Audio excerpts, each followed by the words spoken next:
Plants में minerals का, CO2 का यानी कार्बन डाइऑक्साइड का, ऑक्सीजन का, हार्मोन्स का, मिनरल्स का ट्रांसपोर्टेशन कैसे होता है, मतलब वो प्लांट्स के एक पार्ट से दूसरे पार्ट तक कैसे ट्रांसपोर्ट होते हैं। आज की वीडियो में हम इस चीज़ को डिस्कस करेंगे। ये जो टॉपिक है ये 10th की बायो के लाइव प्रोसेसेस का एक टॉपिक है, ट्रांसपोर्टेशन इन प्लांट्स। इससे पहले मैंने 6 वीडियोज़ बना रखी हैं, उनकी जो लिंक्स हैं वो डिस्क्रिप्शन बॉक्स में दे रखी हैं। एक एक करके आप उन वीडियोज़ को देख लीजिएगा, जिनमें अट्रैक्टिव नोट्स के साथ मैंने सारे टॉपिक्स समझा रखे हैं। ठीक है, लाइफ प्रोसेसेस के। तो ट्रांसपोर्टेशन इन प्लांट्स की अगर हम बात करें तो ट्रांसपोर्टेशन इन प्लांट्स में किस किस चीज़ का ट्रांसपोर्टेशन हो रहा है, सबसे पहले तो आपको ये देखना है। तो प्लांट्स में जो मिनरल का ट्रांसपोर्टेशन होता है, प्लांट्स में जो मिनरल का ट्रांसपोर्टेशन हो रहा है, प्लांट में CO2 का ट्रांसपोर्टेशन हो रहा है, प्लांट्स में हार्मोन्स का जो है ट्रांसपोर्टेशन हो रहा है। ठीक है ना, प्लांट्स में वाटर का ट्रांसपोर्टेशन हो रहा है, प्लांट्स में जो है उसका जो फूड है जो कि ग्लूकोज की फॉर्म में बनता है उसका ट्रांसपोर्टेशन हो रहा है। तो ये जितने भी यूजफुल सब्सटेंसेज हैं ये एक जगह से दूसरी जगह कैसे ट्रांसफर हो रही हैं, कैसे इनका ट्रांसपोर्टेशन हो रहा है। ठीक है ना, तो ये आपको देखना है। इससे पहली वाली वीडियो में हमने देखा था ट्रांसपोर्टेशन इन ह्यूमन बीइंग्स, जिसमें हमने देखा था सर्कुलेटरी सिस्टम्स, उसमें भी हमने ब्लड वेसल्स के बारे में पढ़ा था, ब्लड के बारे में पढ़ा था और हार्ट के बारे में पढ़ा था विद डायग्राम। ठीक है, तो यहाँ पे मिनरल हो गया, कार्बन डाइऑक्साइड हो गया, हार्मोन्स हो गए, वाटर हो गए, फूड हो गए, जितने भी यूजफुल सब्सटेंसेज होते हैं इनका प्लांट में कैसे ट्रांसपोर्टेशन हो रहा है, कैसे हो रहा है इनका ट्रांसपोर्टेशन। ठीक है, तो यहाँ पर हम एक एग्जांपल लेते हैं। मान लो मैंने एक प्लांट यहाँ पर ड्रॉ किया। ठीक है, ये मान लो एक क्या है, प्लांट है। ठीक है, क्या है, एक प्लांट है। अब मान लो ये इसकी क्या है, रूट्स हैं, ये प्लांट की क्या है, रूट है, और यहाँ पर क्या है, वाटर, सॉइल है, सॉइल। ये प्लांट की क्या है, रूट है, और रूट पर कुछ छोटे छोटे हेयर्स होते हैं जिनको रूट हेयर कहते हैं। क्या कहते हैं, रूट हेयर कहते हैं। तो इस वाटर को प्लांट कैसे अब्जॉर्ब करेगा, इस वाटर को प्लांट कैसे अब्जॉर्ब करेगा, और ये जो वाटर है इस सॉइल में जो ये वाटर है, ये वाटर प्लांट की लीफ तक कैसे पहुंचेगा, कैसे पहुंचेगा ये वाटर प्लांट की लीफ तक। तो जब दो चीजों के बीच में डिस्टेंस कम होता है, मान लो इस सेल के बीच में ये जो पानी है, इस पानी से और यहाँ तक का जो डिस्टेंस है वो बहुत कम है, तो रूट हेयर जब इसको एब्जॉर्ब करेंगे तो रूट हेयर से और यहाँ तक का जो डिस्टेंस है वो बहुत कम है। मान लो ये पॉइंट A है और ये पॉइंट B है, तो पॉइंट A से पॉइंट B तक पानी को पहुँचने में ज़्यादा टाइम नहीं लगेगा।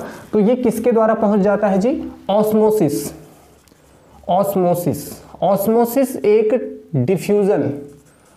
डिफ्यूजन का ही एक टाइप होता है। क्लास 9th की बायो में आपने पढ़ा होगा ऑस्मोसिस क्या होता है। ऑस्मोसिस का मतलब क्या होता है, जब वाटर के मॉलिक्यूल्स सेमी परमेबल मेम्ब्रेन्स को क्रॉस करके सेल के अंदर एंटर करता है, high concentration to low concentration, तो उसको कहते हैं ऑस्मोसिस।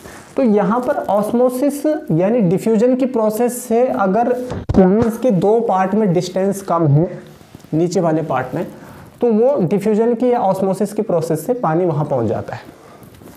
लेकिन मान लो ये पॉइंट A है और ये पॉइंट B है, तो यहाँ तक डिफ्यूजन या ऑस्मोसिस की प्रोसेस से पानी नहीं पहुँचता है, क्योंकि डिफ्यूजन या ऑस्मोसिस की जो प्रोसेस होती है वो बहुत स्लो होती है। तो उसके लिए कुछ फास्ट प्रोसेस चाहिए, एक स्ट्रॉन्ग फोर्स चाहिए जो नीचे से पानी को ऊपर तक पहुंचा दे।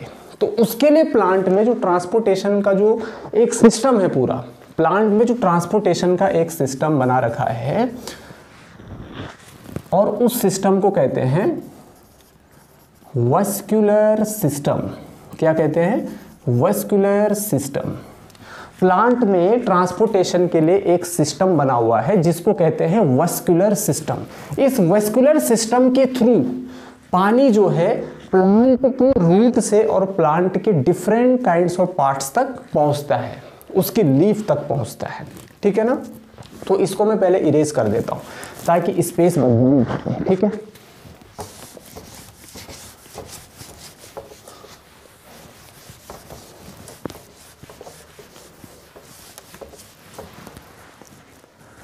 तो मैंने कहा प्लांट्स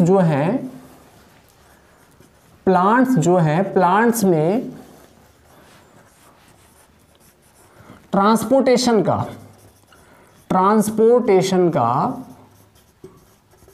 एक सिस्टम बना हुआ है। ट्रांसपोर्टेशन का एक क्या बना हुआ है? सिस्टम बना हुआ है, और इस सिस्टम को कहते हैं वस्कुलर सिस्टम। क्या कहते हैं? Vascular system. अब जो ये वस्कुलर सिस्टम होता है ये क्या करता है? ये वस्कुलर सिस्टम प्लांट्स के फीड को या प्लांट्स के वाटर को प्लांट्स के एक पार्ट से दूसरे पार्ट तक पहुंचाता है, ठीक है ना। तो वस्कुलर सिस्टम जो होता है it is made up of 2 parts. Vascular system कितने पार्ट्स का बना होता है? 2 पार्ट्स का बना होता है बच्चों। वस्कुलर सिस्टम जो है ये कितने पार्ट्स का बना हुआ है? 2 पार्ट्स का बना हुआ है। इसमें जो पहला पार्ट है वो क्या है? वस्कुलर सिस्टम जो है, सबसे पहले आपको ये समझना है कि जो वस्कुलर सिस्टम है ये वस्कुलर टिश्यूज का बना हुआ है। टिश्यूज मतलब ग्रुप ऑफ सेल्स। तो ये किसका बना हुआ है? वस्कुलर टिश्यूज का बना हुआ है। ये जो वस्कुलर टिश्यूज होते हैं ये कितने टाइप के होते हैं? ये 2 टाइप के होते हैं। कितने टाइप के होते हैं वस्कुलर टिश्यूज? 2 टाइप के होते हैं, जिसमें पहला टाइप होता है जाइलम। क्या होता है? जाइलम। और दूसरा होता है फ्लोएम। जाइलम और फ्लोएम। तो यहां तक क्लियर है। प्लांट्स में ट्रांसपोर्टेशन का मतलब फूड को, CO2 को, ऑक्सीजन को, हार्मोन्स को, मिनरल्स को ट्रांसपोर्ट करने का एक सिस्टम बना हुआ है जिसको वस्कुलर सिस्टम कहते हैं। ये वस्कुलर सिस्टम वस्कुलर टिश्यूज का बना हुआ है। ये वस्कुलर सिस्टम किसका बना हुआ है? वस्कुलर टिश्यूज का बना हुआ है। और ये वस्कुलर टिश्यूज जो है ये 2 तरह के होते हैं, जिसमें जाइलम और फ्लोएम, ये 2 टाइप से। ये आपने बहुत नाम भी सुना होगा इनका। तो यहाँ पर देखिए जो जाइलम होता है, जो जाइलम होता है ये किसके लिए रिस्पॉन्सिबल होता है? जो जाइलम होता है it is responsible for transportation of water plus mineral. Water plus minerals का क्या कर रहा है? ये ट्रांसपोर्टेशन कर रहा है। किसका ट्रांसपोर्टेशन कर रहा है? वाटर और मिनरल्स का ट्रांसपोर्टेशन कर रहा है। और जो आपका फ्लोएम है ये transportation, it is responsible for transportation of food. ये फूड का ट्रांसपोर्टेशन कर रहा है। किसका ट्रांसपोर्टेशन कर रहा है? ये फूड का ट्रांसपोर्टेशन कर रहा है, ठीक है। तो ये वाटर का ट्रांसपोर्टेशन कर रहा है और ये फूड का ट्रांसपोर्टेशन कर रहा है। जो आपका जाइलम होता है ना, इसमें जो ट्रांसपोर्टेशन होता है वो यूनिडायरेक्शनल होता है। यूनिडायरेक्शनल इसका मतलब क्या सर? अभी बताएंगे। और इसमें जो फूड का ट्रांसपोर्टेशन हो रहा है वो क्या होता है? By directional. क्या होता है? By directional. तो vascular tissues are 2 types, xylem and phloem.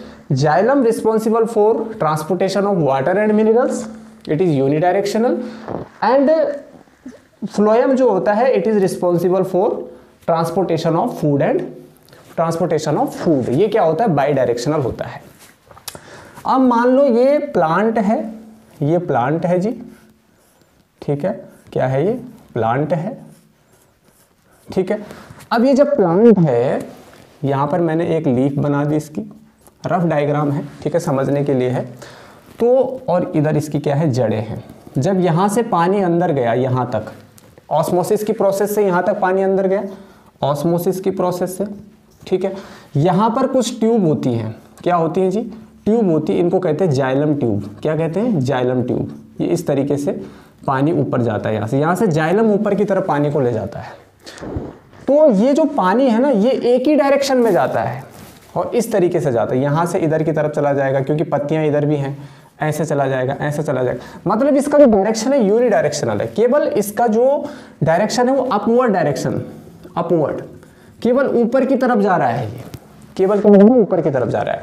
अब जो पत्ती में जब उसको पानी मिलेगा, वाटर मिलेगा, सनलाइट मिलेगी, फिर उसको क्लोरोफिल सनलाइट को एब्जॉर्ब करेगा, CO2 लेगा अपने स्टोमेटा के थ्रू, एटमॉस्फेयर से CO2 कार्बन डाइऑक्साइड लेगा, फूड बनाएगा। उस फूड को फ्लोएम क्या करता है, प्लांट के ऊपर के पार्ट में भी ट्रांसपोर्ट करता है और नीचे के पार्ट में भी ट्रांसपोर्ट करता है।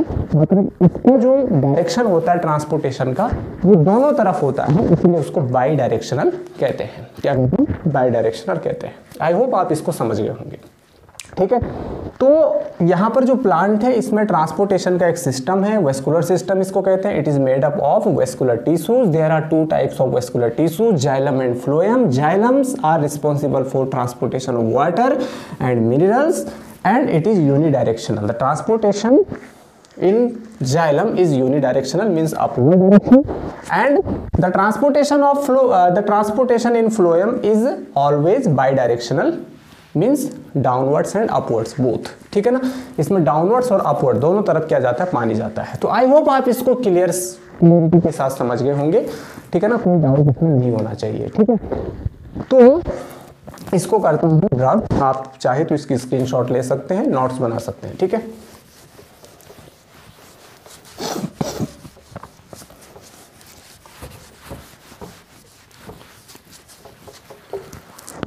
अब हम बात करेंगे जाइलम की। जाइलम, ठीक है।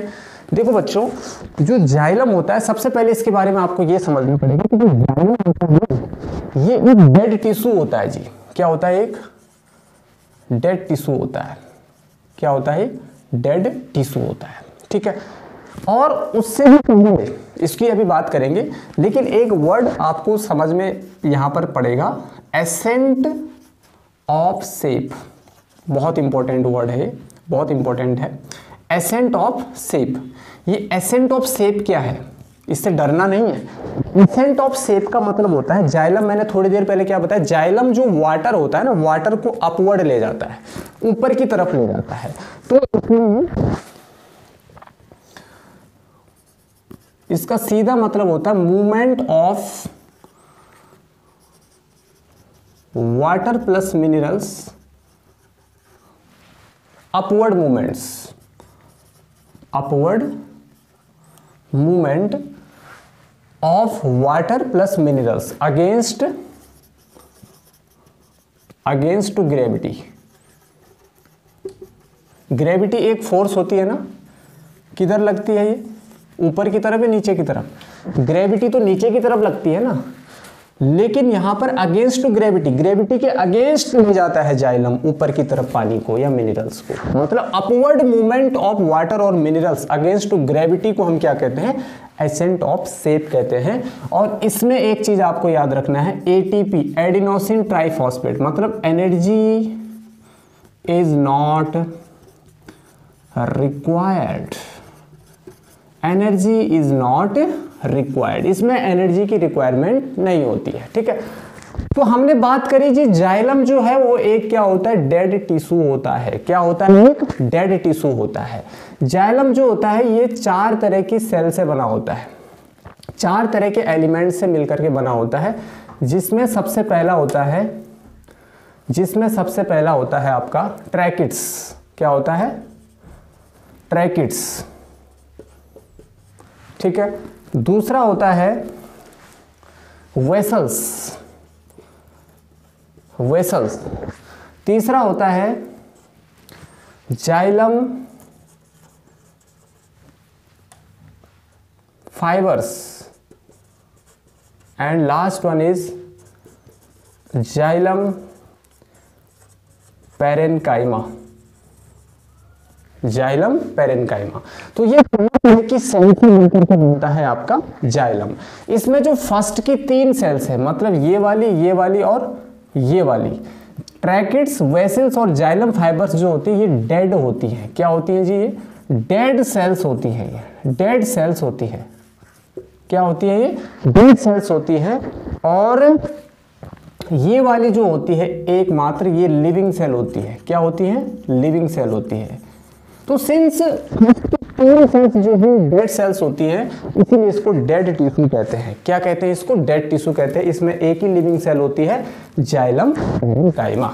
ठीक है, अब आपको ये समझनी है कि इनके फंक्शंस क्या हैं जी। तो जो ट्रैकिड्स हैं इसको सीधा ऐसे ही समझ लीजिए आप, क्योंकि इसमें इतने लिखने के लिए ज़्यादा डेप्थ में नहीं जाना है आपको। 9th में भी आपने इसको अच्छे से पढ़ा है। बस इतना पूछ सकता है कि कौन कौन सी सेल्स मिलकर के आपका जाइलम बना होता है, आपको उस सेल्स के बारे में थोड़ा बहुत पता होना चाहिए। क्या जो ट्रैकिड्स और वेसल्स होते हैं ये कंडक्शन ऑफ वाटर का फंक्शन करते हैं, मतलब वाटर को कंडक्ट करते हैं एक जगह से दूसरी जगह। ठीक है ना, वाटर को पहुंचाने का काम कर रहे हैं। जाइलम फाइबर्स क्या कर रहे हैं? ये स्ट्रेंथ दे रहा है और सपोर्ट दे रहा है आपके प्लांट को।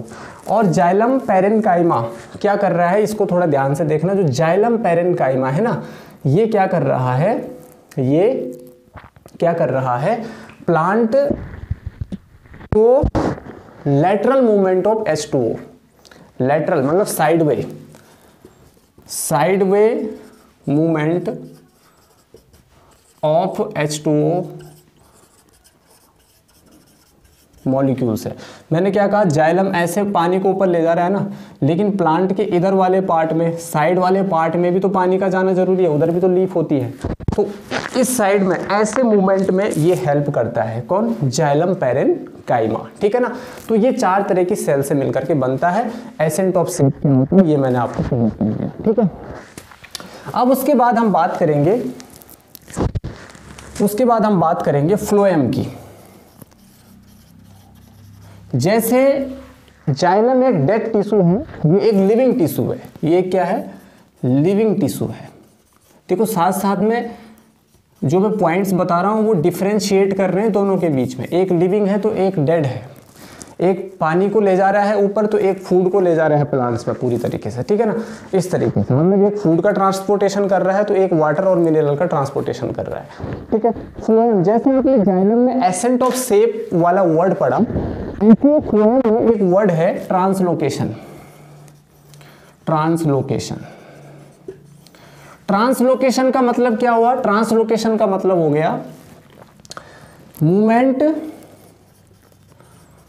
Movement of food molecules, movement of food. हम इसमें बोलेंगे अपवर्ड, हम इसको ऐसे डिफाइन करेंगे, upward and downward.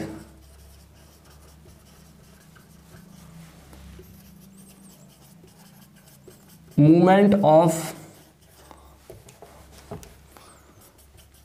Food from leaf to other parts of plant is called translocation. Translocation क्या होता है? देखो एसेंट ऑफ सेप क्या होता है? केवल अपवर्ड मूवमेंट होता है। और ट्रांसलोकेशन क्या होता है? अपवर्ड और डाउनवर्ड मूवमेंट होता है। किसका? फूड। क्योंकि भाई फ्लोएम को प्लांट्स के ऊपर वाले पार्ट में फूड पहुंचाना है और नीचे वाले पार्ट्स में फूड पहुंचाना है, उसके जड़ वाले पार्ट तक। क्योंकि भाई रूट में तो फोटोसिंथेसिस होता नहीं है, क्योंकि उसमें क्लोरोफिल नहीं होता है। तो वहां तक भी फूड को कौन पहुंचाता है? आपका फ्लोएम पहुंचाता है with the help of translocation, means upward and downward movement of food molecules from leaves to other parts of plants। plants की लीफ से और plants के other parts तक फूड को कौन ट्रांसपोर्ट करता है? आपका फ्लोएम। कौन ट्रांसपोर्ट करता है? आपका फ्लोएम। ठीक है, तो जैसे जाइलम 4 तरह की सेल से मिलकर के बना है, ऐसे फ्लोएम भी 4 तरह की सेल से मिलकर के बना होता है। ये सेल्स कौन कौन सी होती हैं जरा देखिए। सबसे पहले होता है सीव ट्यूब्स। क्या होता है? Sieve tubes. ठीक है, कंपेनियन सेल्स। ठीक है, फ्लोएम पैरेन्काइमा और फ्लोएम फाइबर्स। यहां पर फर्स्ट की जो 3 सेल्स हैं, ये वाली और ये वाली, ये कौन सी सेल्स हैं? लिविंग सेल हैं। लिविंग है, और एकमात्र ये वाली सेल है जो ये डेड सेल है। क्योंकि पहले की 3 सेल्स लिविंग है, इसीलिए ये क्या है, एक लिविंग टिश्यू है। क्या है, लिविंग टिश्यू है। तो यहाँ पर आप देखिए companion cell phloem parenchyma, phloem fibres, जो कि एक डेड सेल होता है। जो सीप ट्यूब्स होती है ना, ये ट्रांसलोकेशन में हेल्प करती है। किस में हेल्प करती है, ट्रांसलोकेशन में हेल्प करती है। कंपेनियन सेल्स क्या करती है, सीप ट्यूब्स के द्वारा होने वाली जो एक्टिविटीज है उनको कंट्रोल करती है। फ्लोएम पैरेन्काइमा प्लांट्स को मैकेनिकल सपोर्ट देता है और फूड को स्टोरेज करने का काम करता है। फ्लोएम फाइबर्स क्या करते हैं, प्लांट को स्ट्रेंथ देने का काम करते हैं, सपोर्ट देने का काम और स्ट्रेंथ देने का काम करते हैं। ठीक है ना। तो इस तरीके से आज जाइलम और फ्लोएम के बारे में हमने डिस्कस किया, ट्रांसपोर्टेशन इन प्लांट्स के बारे में डिस्कस किया। इसमें 2 चीजें और मुझे डिस्कस करनी है। जाइलम के बारे में आपको पढ़ा रहा था, तो जाइलम में पानी नीचे से ऊपर जा रहा था, तो कोई ना कोई फोर्स तो काम